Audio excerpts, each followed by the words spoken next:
Hey, Tamar, have you been to the East Coast? Yes, actually, I was just there a couple weekends ago. Really? I'm jealous. Well, because it's one of the most stunning places in Taiwan. It has a breathtaking coastline, and it's a great place to discover indigenous culture.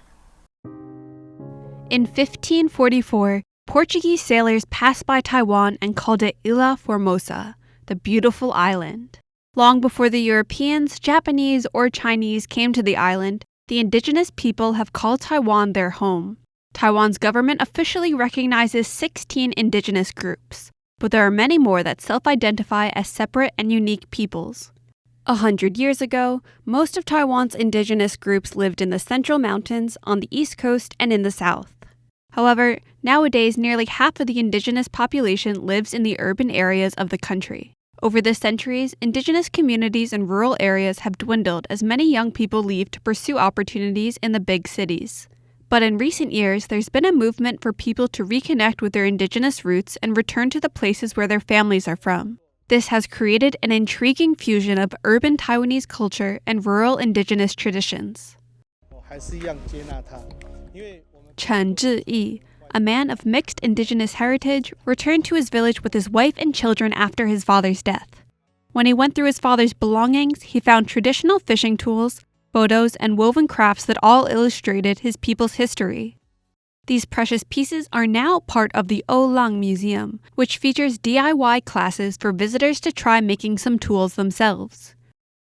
Though in recent years, Taiwan has seen a growing public interest in indigenous culture, many indigenous groups say they feel overlooked and undervalued by the Taiwan government and general public. Some say when new visitors venture into their communities, they just take a few photos and leave without taking time to get a deeper understanding and appreciation for their culture. So, how can people learn more about indigenous people and their culture?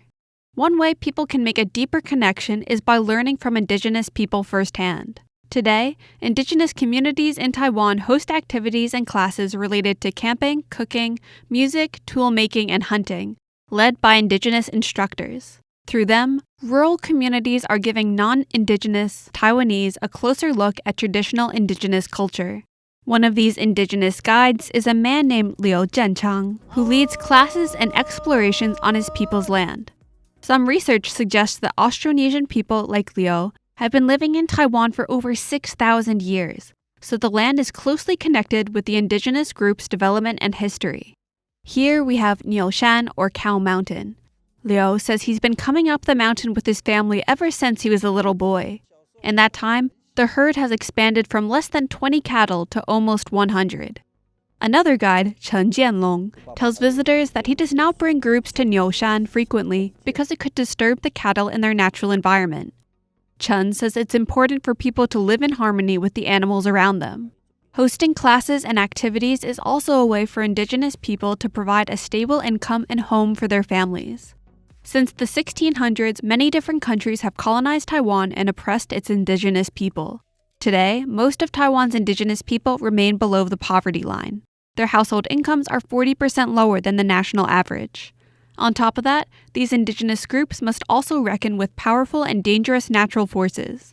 Taiwan's east coast is home to many indigenous peoples and is usually hit the hardest by natural disasters. These include typhoons, landslides, and earthquakes that further threaten the stability of these villages. These indigenous instructors have made a long-term commitment to keep their people's vibrant history and culture alive in their communities and beyond.